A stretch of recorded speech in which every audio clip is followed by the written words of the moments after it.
Kenya Pipeline Company, it is issuing its shares to the public for the first time, which is commonly known as an IPO, initial public offering. This is when a company for the first time allows the public to buy a part of its business. Now, Kenya Pipeline is doing that this week, and most individuals are excited to own shares of Kenya Pipeline Company. Now, I am going to give out my own opinions. This is not a financial advice, it's just I giving out my own opinion. And before I do that, there is a book which I've been reading, and I thought the statement which is included in this book can be of great importance to this topic. That's what I'm going to read before I go on to give my own opinions. And the statement goes, my advice is that you should not buy IPO at their initial offering price, and that you should not never buy an IPO just after it begins trading at the prices that are generally higher than the IPO price. This is a random walk down Wall Street. That is where I got that statement from. Now, as you have heard from that statement, generally the individual who wrote this book doesn't encourage people to go ahead and buy IPOs. At the same time, when these IPOs have now been allowed to trade in the stock market, he also doesn't encourage individuals to go ahead and buy those shares if they are selling at a higher price compared to the price which initially it was offered at the market. Understand by that, that's what I support. If you are an individual who is interested to buy shares, there are already available enough companies which are listed in any given stock market which you are interested in. For example, Kenya Pipeline Company, it is supposed to be listed in Nairobi Stock Exchange.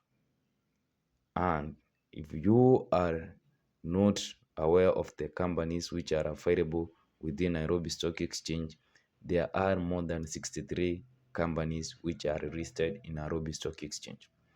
And they already have some statements, they have given out some information because they are in a position to be operating in the market for a longer period of time compared to an IPO. So why are the likes of random walk down Wall Street? This was a great professor. The likes of Warren Buffett, why are they against buying IPOs? It is because the hype which surrounds these IPOs. Most of the time, individuals are aware of these IPOs. Most individuals are aware of it, and more especially when they have started trading in the stock market, individuals tend to believe that these companies are going to solve all their financial problems. So they end up hiking the prices of which you can acquire their shares. But in the real sense, we are not in a position to understand how does really this company perform in the general market. Is there a potential that it's going to make some losses in the near future? Are we being lied to by the information which has been provided to the public during its initial public offering? Those are some of the things which you need to take into serious consideration before buying an IPO. Actually, if you are aware, you are going to make magnificent profits, not where the crowd is, which is actually what happens to IPOs.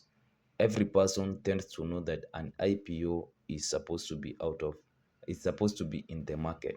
So you are not the first individual who is going to buy those shares. The public is aware of it, and as they say, if it is too famous, individuals don't eat there anymore. So that's kind of my precaution for those individuals who are interested to buy Kenya Pipeline Company. You may end up making huge profits. I am not predicting that you are going to make some losses, but this is kind of a precaution which I am offering you as a friend, as a colleague, whatever, that IPOs should not be seen as the messiah. They are not going to solve your financial problems. There are enough companies within Nairobi Stock Exchange which have actually shown their problems and their advantages. But when an IPO is introduced into the stock market, you don't have any concrete information. We are aware that the current information of the listed companies which have been trading in Nairobi Stock Exchange cannot assure us of what these companies are going to perform in the future. But their information is large enough to ensure we form informed decisions. Now, should you go ahead and buy Kenya Pipeline Company shares? It's your choice. You can go ahead, and if you see there's a potential, because it's one of those platforms which the government had decided to give out to the public, it has been performing well compared to other institutions like Kenya Airways, like Mumias Sugar, which the company decided to pro- do what? Privatize. Privatize. Kind of challenging in pronouncing. So, as I have heard, Kenya Pipeline Company has been performing well, but now the question remains, is it going to continue performing? That's the question which you need to support, which you need to answer before you go ahead and buy shares of KPC, Kenya Pipeline Company.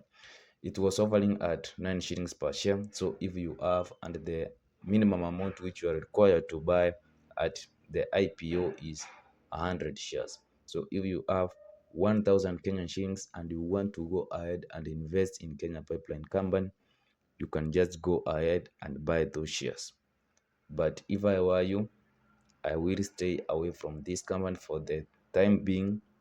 And after it starts trading in the Nairobi Stock Exchange, I will also stay away unless it sells below 9 shillings per share, because I do understand its potential.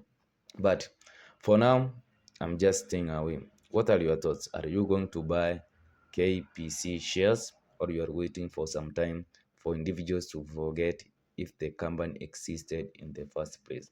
Thanks for watching. My name has been Monsieur Magustin. If you haven't subscribed, just subscribe, share.